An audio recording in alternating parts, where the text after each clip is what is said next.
Hi, and welcome to Game and Read. We're back! It's been a couple weeks since we have put up a video because we went to Florida for spring break. It was awesome. Not the spring break, a spring break. Want to make that differentiation. These? What? We weren't like, the spring break. We were like, spring break. We didn't get wasted. We didn't have sex with strangers, so... We got a normal amount of wasted. We went to Disney World, and it was super fun. We did not get wasted We there. were disappointed that we could not get wasted We at Disney couldn't find World. any alcohol at Disney World. I don't think it's a thing there. Anyway, and then we also went to Universal Studios and went to Diagon Alley and the Wizarding World of Harry Potter, and I almost died, and I got a wand, and it was really awesome. Excitement died, not actually died. Yes, excitement died. Pumpkin juice is disgusting. Yes, don't drink the pumpkin juice. But Butter- do buy a wand. They're expensive but cool. And butterbeer is delicious. It is pretty tasty. So we are here to do a quick update on what we've been reading and gaming and playing and shenanigans. We will be resuming our Chronicles of Nino Narnia. We haven't forgotten about that. So we will have the third installment out on this coming Monday. So look for that video. We will dive deeper into the Chronicles of Narnia and Ni no Kuni. Few updates from me. I downloaded and played since our last update the Day of the Tentacle remastered on the PS4. It is a point-and-click adventure originally released, I believe, in 1993 by LucasArts. It's one of those old classic LucasArts games co-created by... I'm totally blanking on his name. Tim Schafer? Tim Schafer. Tim Schafer! We love Tim Schafer! I was about to say Bruce Timm, which is another creator I love from the 90s, but he did cartoons. Anyway, I digress. It's a great Tim Schafer game, and it's this fun point-and-click adventure. We're trying to stop the world from being taken over by an evil purple tentacle, and you have to go back in time and in the future and do some basic fun puzzle stuff. It's really great. I got the platinum on it because I love it so much. I just did a couple of playthroughs really quick with it, and go check that out if you've never played it. It's a really fun point and click. Additionally, what else did I play? I got Lego Dimensions, which He caved. I didn't know when it was gonna happen, but then we were at a Target in Orlando, Florida, and I was like, oh my god, it's on sale. And then I bought it, and I bought the Midway Arcade expansion playset for it. And I was like, yes, this is perfect. This is everything I want. And I haven't done the Midway Arcade yet, and I haven't finished the actual story yet, but it's pretty cool. It's like any Lego game you've played before, except you do a lot of like moving with the pad. So many of the puzzles rely very heavily on that. And it's interesting, but it is a little bit of a hassle sometimes. Additionally, what else do I have? Oh yes, Miitomo came out. Woo! Nintendo released its first mobile app, Miitomo. It's like Tomodachi Life if you ever played that, except you're, adding friends from online, Yes. and you're answering weird questions like, what's your favorite kind of bread? That was like the first question they asked me. I was like, it's sourdough. You create a little me, you get to take funny photos. I think that's the best part about it. I love splicing together, funny background photos and then me posing in weird ways with it.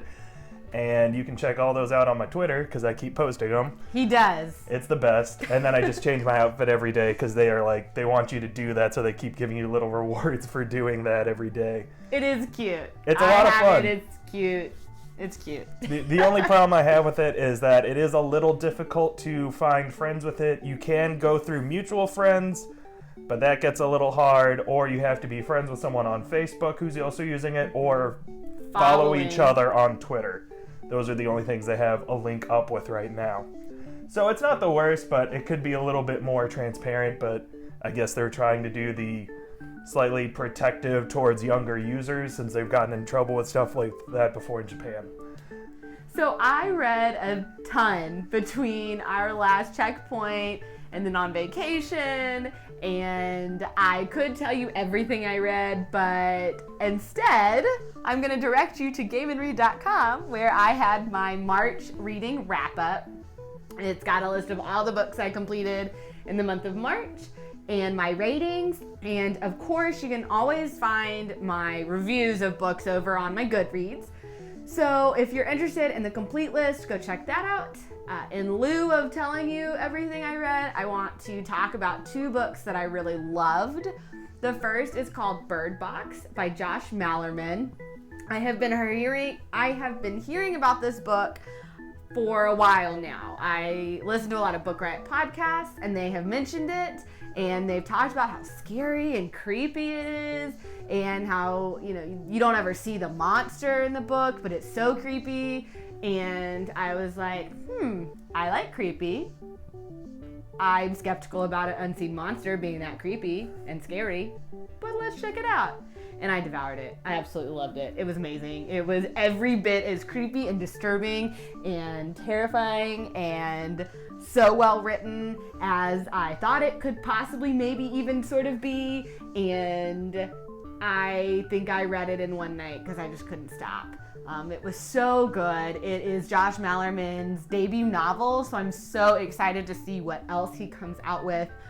Basically, the premise is that there's some monster out there that if you see it, you go insane and you kill yourself in a really strange way. Fun. So it's like really disturbing. That sounds like a great time. There. It's really disturbing, but it is also masterfully written. Now, I don't know how I feel about you raving so much about something that's that disturbing. It's really good. I gave it 5 out of 5 stars. Josh Malerman, Bird Box. Go check it out. The other book I want to talk about is also disturbing and creepy. I'm doomed. It's gonna murder me. It's called Perfect Days by Rafael Montes, and he is a Brazilian author, and I think this is his first novel translated into English. He's written before, but he's 26, and this is a huge novel that, again, I've been hearing all about on the book world stuff. And I saw it at the library, and I grabbed it, and I'm so glad I did. It's about this guy, Theo, who becomes obsessed with this woman, Clarice, to the point of kidnapping her because he thinks that if she just gives him a chance so that they can get to know each other, she will also see that they are perfect together and fall in love. Great Guess strategy. What? Does not work. Montes writes a really brilliant psychological thriller, disturbing story. He paints really beautiful pictures of the scenery in Brazil that they are in, and he offers all these little twists along the way. So there are a couple big twists, but there are also little twists that happen, which I thought were really well done. Theo and Clarice are both horribly wonderful characters, and it was great. I think I gave it 4 out of 5 stars. It is violent, and there is a lot of abuse of various kinds in it. So if that's a trigger, or you don't like to read about that, do not pick up this book at all. But I loved it. Our final announcement is definitely that we finally got around to making official Game and Read Instagram and Twitter.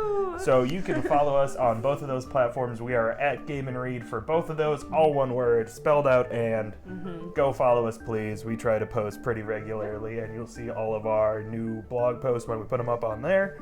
You can still follow us individually, but we're going to stop pitching that.